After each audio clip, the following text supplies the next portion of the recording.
Ciao a tutti! Ieri ho fatto una scoperta incredibile. Detersivo per i piatti, acqua, zucchero a velo. Si viene a formare questo liquido, le cui bolle, attenzione, rimbalzano sui vestiti. Lo rifaccio, attenzione.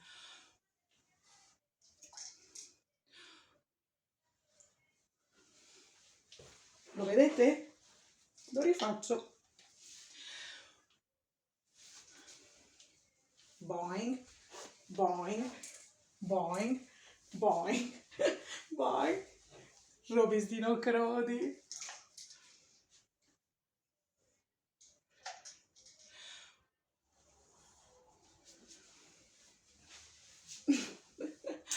Penso vi ho dovuto.